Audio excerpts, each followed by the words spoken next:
Superintendent Dr. Nolin gave an update on what's happening within the Newton Public Schools. Newton Public Schools was also the recipient of funds from Newton Schools Foundation. With great pride, I welcome the Newton Schools Foundation, who has a presentation to the school committee.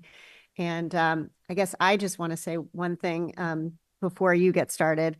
I just want to say publicly how much we are enriched by the partnership with Newton Schools Foundation. And I just want to say, for an example, this year, the Newton Schools Foundation sponsored in full our Instructional Leadership Academy over the last 2 years, which is one of the most pivotal investments in the unity of our staff evaluation system, in that we are learning to, as a new administrative team, to provide feedback worthy of our educators, and you have made that possible. So we're really grateful to you. And I know you're going to tell us about a lot of other wonderful things you're doing, but thank you for investing in the core mission of the Newton Public Schools. Thank you all for having us here tonight. I'm Teresa Fitzpatrick, and along with Karen Manning, we are the co-presidents of the Newton Schools Foundation. And the Newton Schools Foundation mission is to advance excellence and equity in the Newton Public Schools through the grants that fund new approaches in the classroom, professional development for teachers, and programs that promote equity for all students. Last year, we were able to give out 43 grants. This year, the total allocation will be $180,000, and that we will fund grants expected to reach 12,000 students and faculty in every school in our district, including the NECP and the Central High School. And this gift includes funds earmarked to support the calculus project as well. So we want to extend a special thank you to Amy Mistro, our liaison, our NPS liaison, and of course to Dr. Nolin, who has really opened her doors to us and opened up a lot of conversations. We are hoping that the community is going to engage with us throughout the year. We're excited to announce a community fundraiser that's going to have a trivia theme that will be held in March that's supposed to bring all of our schools together. We're going to have our annual Honor Thy Teacher campaign and a calculus project graduation in the spring. And we're hoping that with the community behind us, we can help ensure that all students have access to excellence and equity as part of their Newton Public Schools education. And with that, we'd like to present. I love getting the big check. Which we take back. I know, it's okay. So,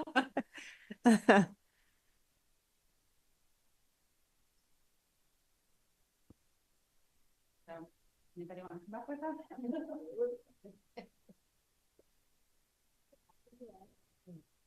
Well, it certainly is big enough for all of us to get behind. I'm just going to scooch on the deck.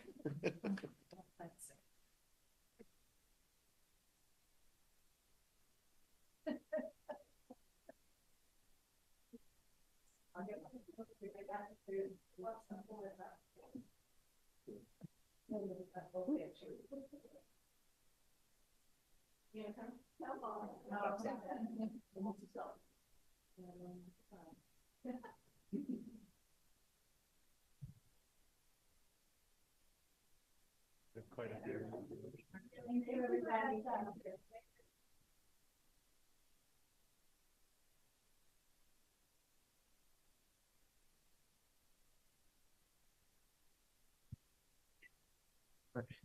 And thank you both. I know tons of good stuff comes out of NSF, so we really do appreciate it.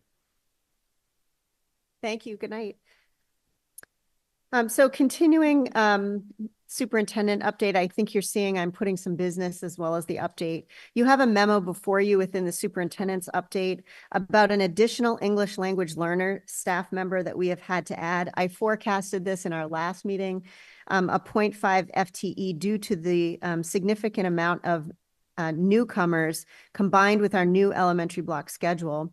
And these are WIDA level 1 students, so entry-level young people who are just learning English at the most basic level, that we've maxed out our available hours for the amount of staff that we have. And these newcomers need a dedicated block of English language instruction each day, including over and above their EL content module of general education. So the schools are detailed here. So Mason Rice has level 1 students at all 6 grade levels at this time with only 1 ESL teacher. Other elementary schools continue to receive level 1 students at various grade levels and are unable to provide services. We need to add this, 1.0 full increase. I just want to make sure that the committee knows that the Educacious Revolving Fund, which is the fund that houses the tuition for international students who matriculate to our high schools, will fund this position in full this year. Shall I continue? Yes. Okay. And finally, and I wish our colleagues were able to stay, I added a preview to the agenda of Dr. Flanagan, our Assistant Superintendent for Teaching and Learning, her work and curriculum and her upcoming entry plan to the superintendent's update this evening, as we understood the petition from our colleagues at South to be arriving about multi-level classes.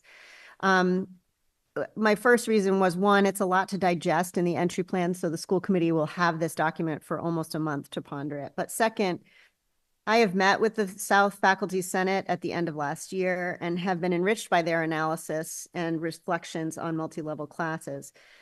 We deeply value educator voice, and as you can see from us prioritizing the math audit and the discussion of math leveling, that we also share the concerns brought by the previous speakers from South High School.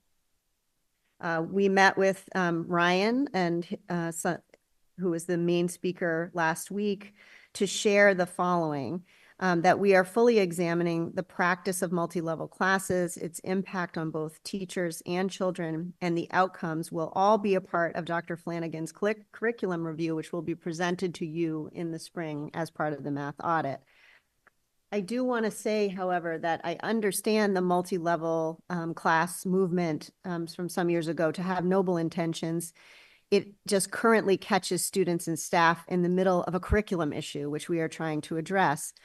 We can't address the level issue without agreed upon curriculum, roadmaps. We need consistency in assessments and rigor levels. And those pieces do not currently exist. And therefore, the multi-level classes are that much more complex to be teaching. So there is no way, as was shared, to measure the impact per se of these levels. We will focus, led by Dr. Jean Roundtree and Dr. Gina Flanagan, with the High School Curriculum Council on defining what are the levels as they are currently constructed. What does that mean from a rigor standpoint? What is rigor and our collective definition of that? What is the rigor of tasks and assessments? And who is assessing students in a collective fashion so that we can provide meaningful, personalized instruction and leveling for students to get the content they need when they need it in the fashion that they need it? For anyone who is familiar with John Hattie's research on the most impactful way to address student achievement needs, collective teacher efficacy, meaning teachers working together within grade levels or content to develop common assessments and to polish their instruction together and respond to student data, is the single most powerful way to change how students master content. So with that backbone in mind, and our 2 assistant superintendents working to develop these next steps with our teachers, including members from North and South, we appreciate the feedback from our Senate, and we are on the job to make revisions to this practice.